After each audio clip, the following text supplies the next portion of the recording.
This week we are covering responsive web design, and you'll notice that this is actually a 2-week lesson because there is quite a bit of material to cover. There's a range of pages you need to read in the book, and then because there is so much information on responsive layouts and design, I have split the lecture demo into 2 parts. The first part is going to cover all of the mobile and responsive concepts and also a responsive layout called CSS Grid View. The second part covers a newer responsive layout called CSS Grid. And we've already covered Flexbox, which is also considered to be a responsive layout. So after reading those pages in the book, you're going to go through part 1 of the lecture demo.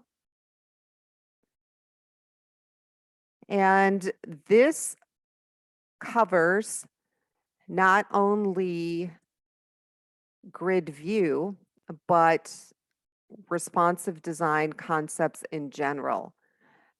So, what is responsive design? What is a viewport? Why is it important for me to have that viewport tag in my head section of my page?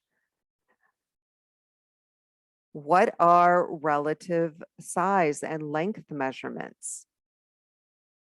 Okay. How does the text look with these different size measurements?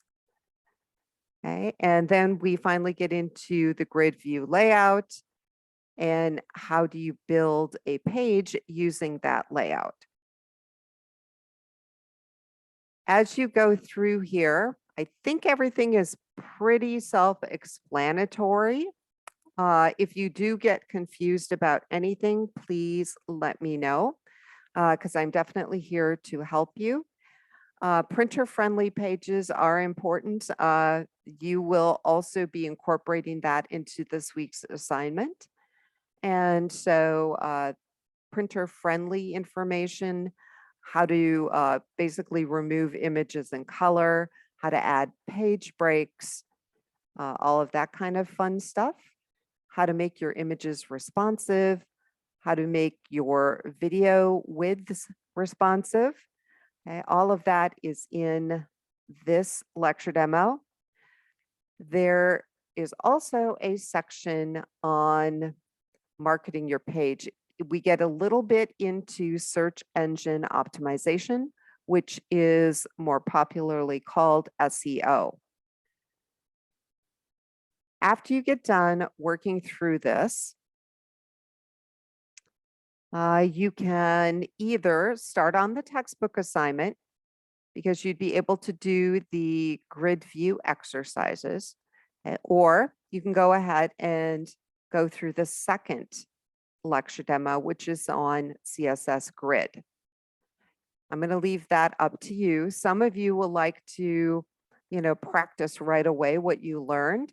And in that case, I would encourage you to go right into the textbook assignment. And you'll notice that this kind of starts out creating folders like all of the other ones. And then we get into creating a grid view site. And you're going to take a website that you already have, copy it into the lesson 11 folder, and then modify the CSS and incorporate grid view into that. Then you'll have to go back into the HTML and make a couple adjustments, and you'll have a grid view responsive layout. You'll also be adding a grid view to the Zen page. So basically tasks 1, 2, and 3 you can do after the first lecture demo. Task 4 gets into printer friendly, so you will also be able to do that one.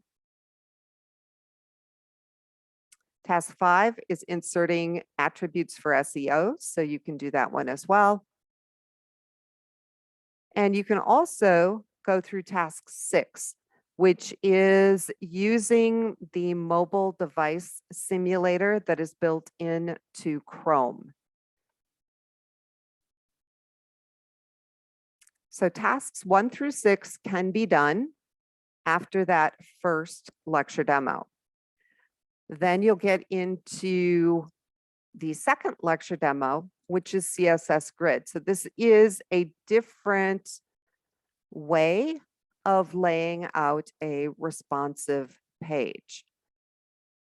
And you'll notice that we deal with columns and rows, and then we have gaps in between. And there's kind of two flavors to this.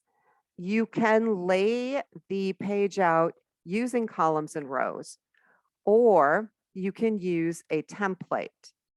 And the template information is at the bottom. That is my personal favorite. I like it a lot. It's very visual. But as you go through here, I think you will figure out what you like best. And when possible, always go to those interactive pages because they will really help you understand what these layouts do. So you can see here, this is laying out by column, and we have 3 columns that are the same size. Now, if we change this to 2 columns, you'd immediately see that change here. And which is why I encourage you guys to come out here because you can make changes to the CSS or HTML, run it, and see those changes right away. So as you're going through here, just kind of pay attention to the different ways that you can lay pages out using CSS Grid. Because as I mentioned, there's columns and rows, but then when you get closer to the bottom here, you have a template where you're basically laying out where you want your menu, where you want your content, all of that. And the media queries that you learned in that first lecture demo also apply here. So this is a little section on how you would utilize those. And printer-friendly pages also apply here. So once you have finished with this, then you will be able to go back into the textbook assignment and you will be able to convert a website into a responsive grid using CSS Grid. And so you're going to download my Dr. Seuss page, and you're going to create some classes and use a grid template. And then you'll have little adjustments to the template depending on the size of the view screen. And then to help you guys out, I did give you some examples like of how the mobile, the tablet, and the desktop should display.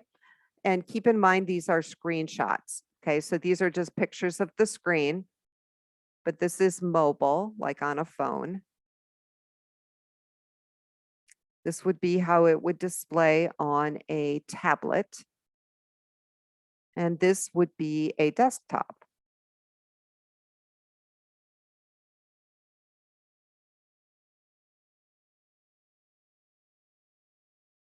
And then what you're going to turn in is the Acme and Zen folders, which have the grid view layout. And then you're also going to turn in Seuss, which has CSS Grid. So you'll get practice doing those different layouts. Then your lab assignment. You will need to create your own responsive page using either Grid View or CSS Grid. This page that you create can be the foundation for your final project in this class. And you can see I've got an example. So this is, I believe this is my Grid View example. Let's see. Yes. And then my other example is my CSS grid example. And that seems to be taking a moment to load here. So I have two examples for you to look at. Here are the requirements for the HTML and the CSS. You will see these same requirements on the final project, which is why I let you use this as a basis for the final project. So you have screen CSS and print CSS here. You will have both on the final project as well. And then once you're done with the page, you will link it into your assignment page. Let's see if that has, I'm going to select that link again.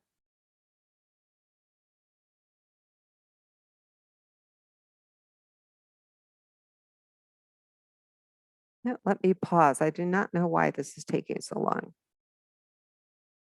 All right, so this page finally displayed. I don't know what was taking so long, but you can see it's the same exact page as the other one. The only difference is that I used CSS grid instead of grid view. So if you look in here, you can see that I've got the template in here. So it's up to you which one you use. And keep in mind that this can be used as a basis for the final project. That's part of the reason I gave you a couple weeks to work on this, because I'd like you to take your time and do a really good job. And then for the final project, you'll just need to add in a couple of additional requirements. Once you are done with the lab assignment, you will go into the discussion forum and you will post a link to your page.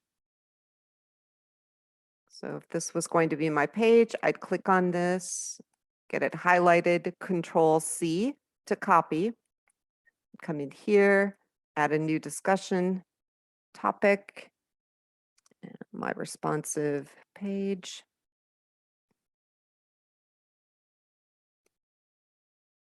And Control V to paste.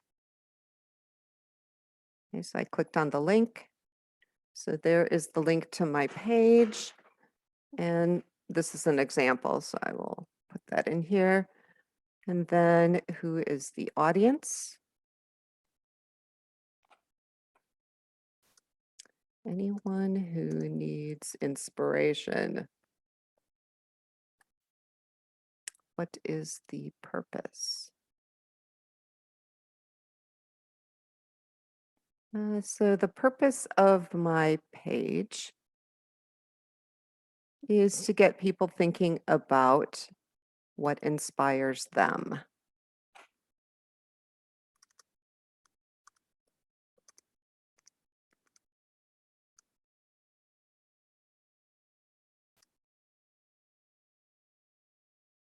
And how did I decide on the design and layout?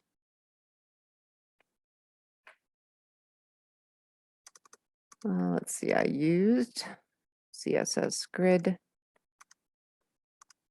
like the template.